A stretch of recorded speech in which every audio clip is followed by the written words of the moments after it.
Welcome to Drive the Daf. Clear, structured explanation of the daily daf in 20 minutes. You can even follow in the car.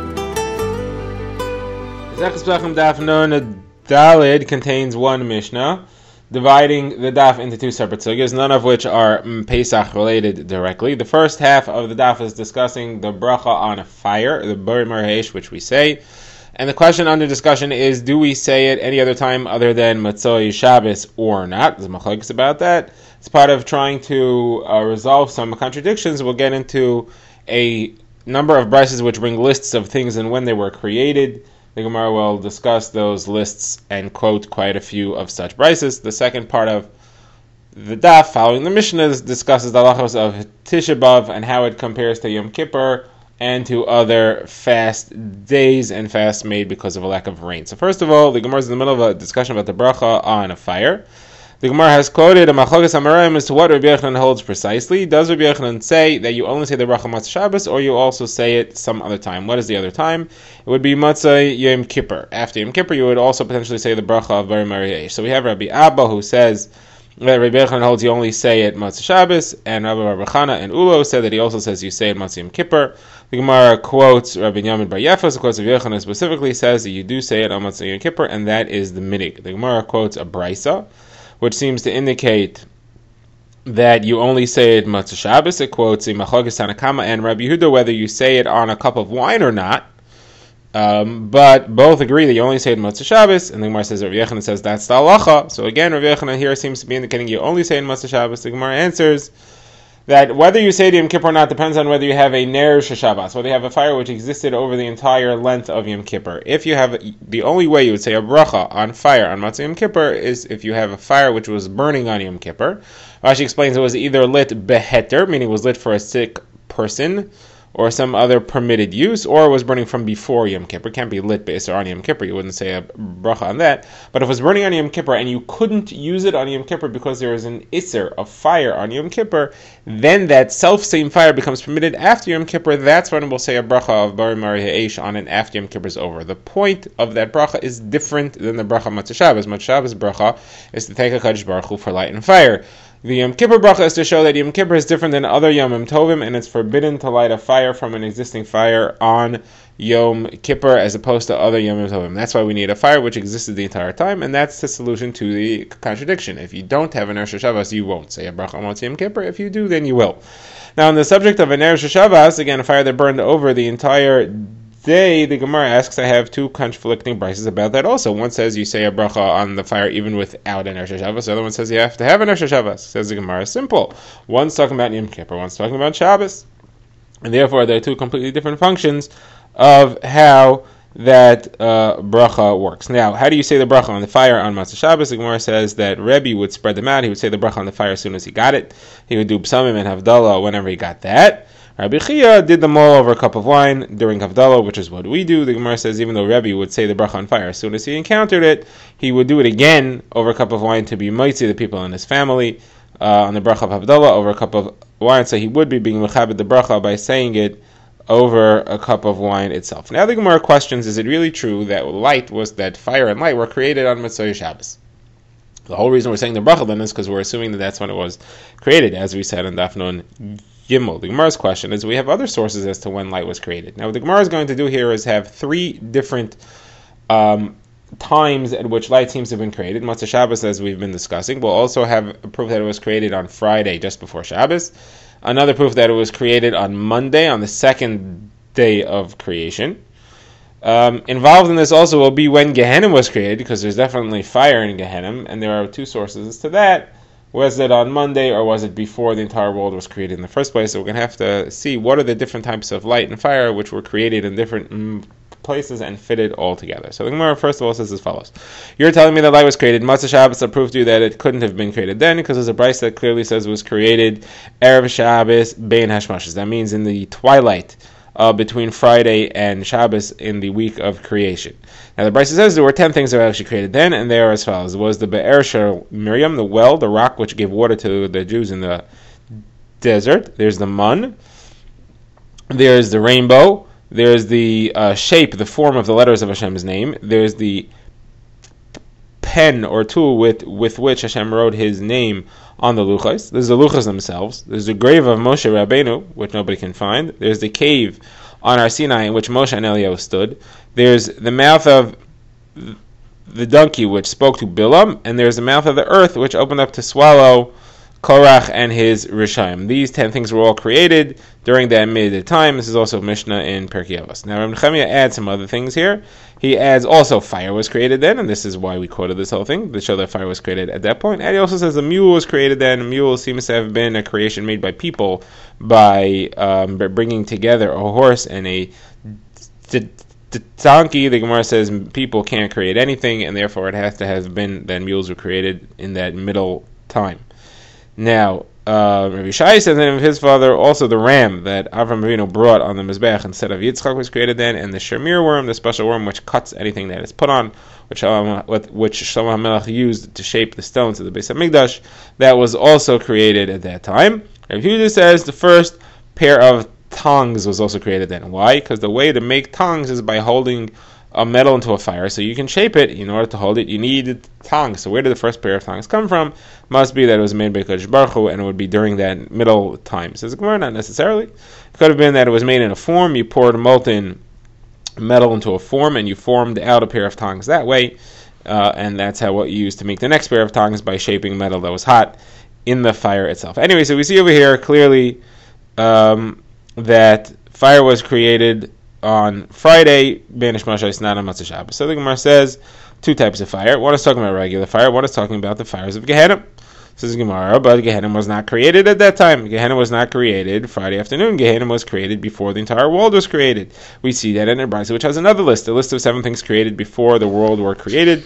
The Gemara goes through this, and the Gemara lists the 7 things, and Psukim would show that they were created before the world. So the first thing on the list is Torah. Torah, as it says, Hashem Kanani Rashis Darkai Kedem if all of me. So Rashis Darkai means the first of his ways. That refers to Torah, and it says that it was created Kedem Mifal of Meos, before he created anything else. Next thing on the list is Tshuva. That you see was created. That's repentance. That was created before the world, like it says. B'terem Harim Yulod, before the mountains were born, V'Tachol Eretz of Sevel, and the earth was established. Hashem, you are the God. And Tashivenish Adaka V'Tem Reshuvnei Adam, you'll return man to being fine, to being ground up, and you'll say repent. So you see, repentance was created before the world. Next thing is Gan Eden, like it says, Vayita Hashem Elokim Gan Be'eden Mikedem. Hashem planted a garden in Eden. Mikedem means from before. Next thing on the list is Gehenim, like the pasuk says, Ki arch mi esmol tafta. You arranged from before, from esmol, from yesterday, that which tafta, which takes those that are seduced into doing sins. Next, 2 things on the list are Kisi Akavod, Hashem's throne, as it were, and the Beis HaMikdash. Those 2 things are in the same pasuk. It says Kisi Kavod Maraim Mei Rishon Mekom Miktashenu. So both the Kisi Kavod and Mekom Miktashenu are Mei Rishon. They are from before the rest of the world was created. Last thing on the list is the name of Mashiach. Mashiach's name is said in the pasuk in Tehillim, Yihishma L'Olam B'fnei Shemesh Yinon Shemo. So before the sun even, the name of Mashiach was created, and it is Yinon. So the sum of our question is, we see that Gehenna was created before the world. Therefore, you can't tell me that the Gehenna, that the fire that was created on Friday afternoon was Gehenna, and therefore must be regular light. And we're back to our question. Says the Gemara, no, Gehenna was a split creation. The empty shell of Gehenna was created before the world. The actual fires were only lit and installed in there on Friday afternoon, and that's what it's referring to. And really, our light was created on Motzei Shabbos. So the Gemara says, but there's another source as to when Gehenna was created, and that tells me when the fire was actually created. You're right that the empty shell was created before the world, but the fires weren't created on Friday like you're claiming. They were created on Monday. On Monday, it says Hashem created light. It says on Sunday Hashem created light, but on Monday it says that there was a fire created which will not be put out forever. What's that? How do we see that? It's from the pasuk in Yeshayahu, which says, "V'yatzav ro b'figri hanashim ha'poshim bi." Go out and see what happens to those people who rebel against me. Ki tolatam lo somos. The isham lo sichbe, the fire doesn't go out. So that's a special fire of Gehenna which doesn't go out, and that was created on the second day of creation. Like it says, all the days of creation, Hashem summed it up by saying Ki Tov, that they are good, except for the second day, because Gehenna was created on that day. So you see, Gehenna was created that day, not a different day, and that's the fire that doesn't go out. By the way, the Gemara points out, Rabbi Elazar says, even though Hashem didn't say on the second day of creation that it is Ki Tov, it is good, at the end of all six, he did say, V'yara Elokim es kol asher asa v'hinei tov ma'od, that it is all very good. So it's included in that general very goodness that's given to all of creation. So anyway, back to our discussion, we see that Gehenna's fire was created on Monday, couldn't have been created Friday, and therefore it's got to be regular light was created Friday and not Matzah Shabbos, and we're back to therefore our problem. How could we say that light was created Matzah Shabbos? So Gemara says that light was created in two stages. It was first the decision to create light was made. To create fire was made, I should say. The decision to create fire was made. That was Friday afternoon, Beinish Moshos. The actual creation of the fire itself was not created until Matzah Shabbos, when HaKadosh Baruch Hu gave wisdom to Adam Rishon, and he took two rocks, knocked them together, got sparks, and was able to create a fire. Perhaps it was made from wood, but he was able to create fire in that way. Another intelligence that HaKadosh Baruch Hu gave him at that time was to bring two animals together and create the mule. Says Rav Shimon ben Gamliel, no, the mule wasn't created then. The mule was created in the days of Anna.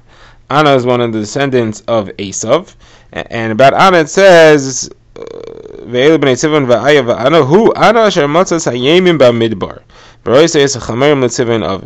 Anna was out shepherding the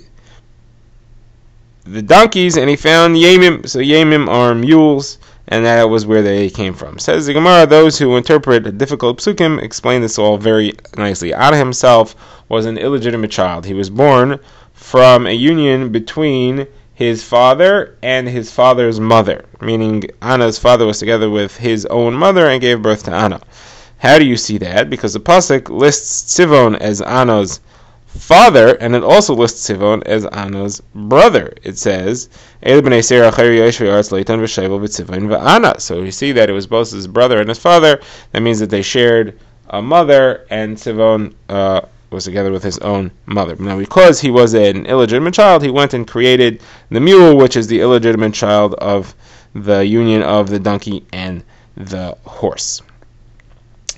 Says the Gemara, how do you know that Anna was an illegitimate child? Based on the fact that Tzivon and Anna, that there is an Anna which is a son of Tzivon, and Anna that's the brother of Tzivon. Maybe they're two separate Annas. One was the son, one was the brother. Says the Gemara, Rava said that I heard the explanation of this. I will say something new that was not even said by Shvar Malka. Shvar Malka is the name of the Persian king, but it was Rava's nickname for Shmuel, because everything Shmuel says goes, just like everything the Persian king says goes. There's another version of this that's what Rav Papa used to call Rava, but either way, somebody said I'm going to say something that I haven't even heard from a very authoritative figure, and that is that the Torah says, Hu Anna. That is Anna. That's to show that it's the same Anna as before. It's not a different Anna, and that hints to us that he was indeed an illegitimate child. Now the Gemara brings a number of brises which bring more lists. So the first brisa has the list of the 10 things made by Nishmashos on Friday. It also adds a couple of other things. The stick which Aaron HaKohen used, which grew flowers and almonds in the times of Korach. Some also add mazikin, that's kind of demonic, half-human, half-spiritual figures that work for the forces of evil. They present forces of evil which are meant to challenge people, and some also say that the shirt, the special cloak which Adam Rishon had, that had the images of all the animals on it and kept control over the animals, which he later gave to, which later ended up in the possession of Nimrod, that was also created by Nishmashos. Next Bryce has a list of 7 things which people cannot know. That is the day that they die. It is the day that they will finally receive relief of their troubles. It is also the depth of judgment, how HaKadosh Baruch Hu's judgment works. What other people are thinking you can't know. What you will be able to make profit from. You don't know when the Malchus of David HaMelech will be restored. We don't know. And when the evil Malchus in which we live will be destroyed. We don't know that either. Next brisa has three things which HaKadosh Baruch Hu made the decision to create it. Even had he not made a decision to create, they should have been created anyway. It's the Gemara's way of saying that they're very necessary, even though they are very difficult things. And that is the fact that the dead begin to smell soon after they die. The reason for that would be because otherwise people would keep the dead around in order that they wouldn't have to mourn too much, and what would end up happening would be that they would mourn forever because it would always be in front of them. The next thing is the fact that we forget the dead, otherwise we'd never be able to move on. And the third thing is that grain rots, otherwise people would hold on to it for a very long time and not sell it, and the world would starve. Some also say it's that money gets worn out. Apparently the implication is that otherwise people would not spend it. This takes us to our next Mishnah, which discusses the halachas of Tisha B'Av. Specifically, it's talking about whether or not there is an Isser Malacha on Tisha B'Av. Is one allowed to do work on Tisha B'Av or not? And the Gemara says, the Mishnah says that there are conflicting minhagim. Some places do work, some places do not. Each should follow its own minig. But Talmidei Chachamim should not work on a Tisha B'Av wherever they are. And Rav Shimon ben Gamliel says everybody's allowed to follow this custom of Talmidei Chachamim. Even if you're not a Talmidei Chacham, it doesn't look like you're showing off by restricting yourself from work. It's a correct thing to withhold from work on a Tisha B'Av. Now, the Gemara begins, and the Gemara launches a discussion comparing the halachas of Tisha B'Av to the other fast days. So we have four categories of fast days. There's Tisha B'Av. There's fast days made because of a lack of rain. Those are very strict. Those have rules possibly similar to Tisha B'Av. Then there's other imposed fast days, such as the other three fast days midrabanan, and fast days that are made by communities publicly for other reasons other than a lack of rain. Those are one category. And then the fourth category, of course, is Yom Kippur, which is the fast day midaraisa, which has very strict halachos. So the Gemara is trying now to compare Tisha B'Av to the rain fast days. Those are very strict halachos and possibly very similar. This comparison will take us back to proof which will be brought from our Mishnah about the Isser Malacha. Now, amongst the halachos which we'll be comparing is, does the fast day begin at Shkia? Does it begin at sundown the night before, or does it only begin much later? Does it only begin possibly at Tzeitzei Kachavim, at nightfall when the stars come out, or even later than that? Also under discussion will be if you have a suffix, do you go L'Kula, do you go leniently, or do you go L'Chumra? Also, is there an Isser Malacha? And then at the end we will get into whether there's an Isser of washing the hands or the body on these fast days. So first of all, the Gemara says that Shmuel says that Tisha B'Av and rain fast days are the same level. Now the way Shmuel expresses that is by saying that in Bava, where there are no rain fast days, the only type of fast that has those strict halachos is Tisha B'Av. The other fast days are more lenient. But what we need from that is that Shmuel compares Tisha B'Av and rain fast days. So the Gemara is assuming that he means as far as the halacha of Bein Hashmashos, whether the fast begins at Shkia or not. And the Gemara says this seems to indicate that Shmuel holds that just like rain fast days, which we're assuming are Asr from Shkia, that Tisha B'Av also is apparently Asr from Shkia. The problem is that we have another statement of Shmuel, which is opposed to this, which says that on Tisha B'Av, the fast does not begin from Shkia. It only begins after nightfall for sure. Someone says, well, maybe it's the other way. Maybe Shmuel holds that Tisha B'Av begins at nightfall, and rain fast days also begin at nightfall. The Gemara says, well, that can't be, because we have a Mishnah that says clearly that on rain fast days you can eat and drink as long as it is still the daytime. That would seem to indicate that once it's Shkia and it's not Vaday Yom, it's already Bein Hashmashos, you can't eat and drink anymore.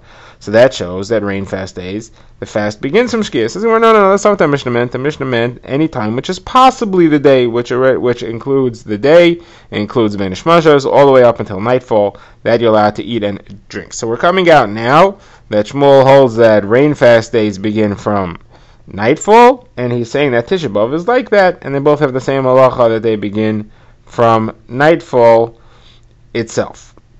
Says Gemara, maybe we could bring a proof to this. There's a brisa that says that there is no difference between the halachas of Tisha B'Av and Yom Kippur, except that the suffix is mutter on if you have a suffix, if you have a time or a question about Tisha B'Av, you go leniently, and about Yom Kippur, you go stringently. That indicates that what that's probably referring to is the time from Shkia to Tzeis. during Bein Hashmashos, and we see Yom Kippur you go stringently and you have to fast already from Shkia, seem to indicate that Tisha B'Av you could go leniently, so that would be in line with what we're saying now, that Tisha B'Av and rain fast days you could go leniently during Bein Hashmashos. Says the Gemara, it's not necessarily a proof and a support. It could be when it says a suffix, it's not talking about Bein Hashmashos, it's talking about when you're not sure what day Rosh Chodesh was, do you have to fast for 2 days? Yom Kippur you do, Tisha B'Av you would not have to fast for 2 days. Okay, now Rava brings in another halacha, and that's the halacha of ubros umenikos, women who are pregnant or nursing. So they have to fast on Yom Kippur and on a Tisha B'Av. They don't have to fast the other fast days. And now Rava adds, and Bein Hashmashos is forbidden. So you see that Rava says differently. Rava says that both on Yom Kippur and on the Tisha B'Av, the fast starts from Shkia, not from nightfall. Bein Hashmashos is part of the fast day. Gemara adds, and then he also says the name of Rav Yochanan. Rav Yochanan also says that Tisha B'Av starts from Shkia. Says the Gemara, but I have a statement of Rav Yochanan that opposes that. Rav Yochanan seems to say that Tisha B'Av does not start from the fast day. Where do you see that? Because Rav Yochanan says Tisha B'Av is not like other fast days. What does it mean it's not like other fast days? So you would seem to think when he says other fast days, he means rain fast days. And he would seem to be saying that it's different than rain fast days. Rain fast days start from Shkia, but Tisha B'Av starts from Tzeis. That would be how we would understand it. Says the Gemara, no, we're not talking about when we say that Tisha B'Av is different. When Rabbi Yochanan says Tisha B'Av is different than other fast days, he doesn't mean as to when it starts. Tisha B'Av and rain fast days both start from Shkia. Tisha B'Av is different than other fast days as far as doing work. There is no Isser Melacha on other fast days. There is an Isser Malacha on a Tisha B'Av. Says the Gemara, there's an Isser Malacha on Tisha B'Av. Now we go back to our Mishnah. Our Mishnah didn't say there's an Isser. Our Mishnah says it depends on the custom of the place. Even Rav Shimon ben Gamliel, who said that Talmidei Chacham should avoid it, didn't say it's Asur. He just said everybody's allowed to act like Talmidei Chachamim and is allowed to take this restriction upon themselves. He didn't say that it's Asur. So it can't be that when Rabbi Yochanan says that Tisha B'Av is different than the other fast days, he means that there's an Isser Malacha on a Tisha B'Av. So what does he mean? So he says maybe he means as far as Tfilas and the Ilah. He means that on fast days you have an extra Tfilah that you add in, an extra Shemona Esrei, and Tisha B'Av is not like that. You don't have the extra Tfilah. Says the Gemara, can't be, because Rechan says clearly that on Tisha B'Av we would be happy if you would be saying Shemona Esrei all day. Even on every day, you could say Tfilas Nedava. You could add as many Shemona Esrei as you want. So why would Rabbi Yochanan have a problem with an extra Shemona Esrei on Tisha B'Av? The Gemara says, I didn't say you would have a problem with it.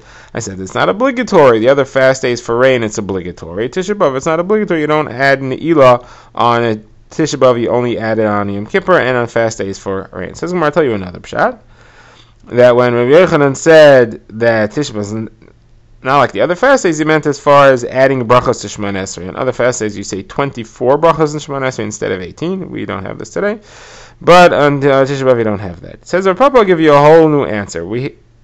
Our problem was we have contradictory indications from Rabbi Yochanan as to whether Tisha B'Av starts Shkia or Tisha B'Av. As to whether Tisha B'Av starts Shkia or Tzeis.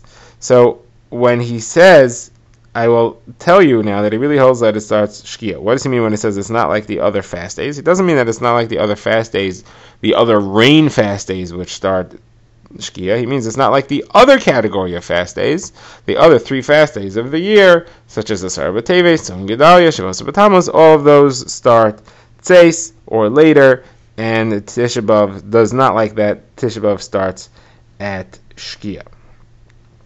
Okay. Now, says Gemara, we have a question based on what we said before. We said that there is no difference between Tisha B'Av and Yom Kippur except for a suffix.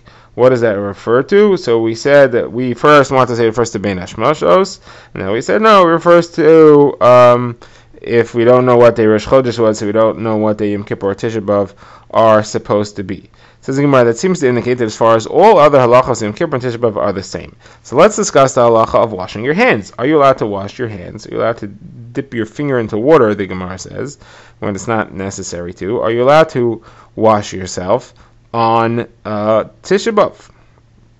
The Gemara says it seems to indicate that Tisha B'Av is just like Yom Kippur, and it would be Asur. That should be a support to Rabbi Elazar's position, who says that it's forbidden to wash oneself unnecessarily on Tisha B'Av, just like on Yom Kippur, that is forbidden. So Gemara says, well, I have a question on that. there is another brayso that says there's no difference between Tisha B'Av and other fast days, except for the fact that there's an Isser Malacha on one and not on the other. And on Tisha B'Av, it depends on what your custom is. So that should be problematic, because on other fast days, we know that there is no Isser to wash your hands. Even rain fast days, you're allowed to wash yourself. You're not allowed to wash your entire body at once. You are allowed to wash your hands, your face, and your feet. So how does that fit together if you're telling me that Yom Kippur, you're not allowed to wash your hands, and Tisha B'Av is only different than Yom Kippur as far as a suffix? The Gemara answers, what's really happening here is these two brises were said by the same person, and it's saying leniencies, ways in which Tisha B'Av is more lenient than other things, and it's comparing Tisha B'Av to Yom Kippur and Tisha B'Av to other fast days, other rain fast days, and saying that it's more lenient one way than Yom Kippur and one way than other fast days. It's not talking about stringencies that Tisha B'Av has over fast days. Tisha B'Av is more lenient than Yom Kippur as far as Safek, and Tisha B'Av is more lenient than other fast days as far as Isser Malacha. Other fast days have an Isser Malacha. Tisha B'Av has a differing minhagim. But as far as Tisha B'Av being stricter, that you can't wash your hands, you would not expect that to be on the list, and therefore you cannot make any decision on what it says. Drive the Daf is a project of the Grand Woodlands Shul and is presented by Rabbi Yitzchak Landa. Find us on YouTube or subscribe to daily emails by emailing drivethedaf@gmail.com.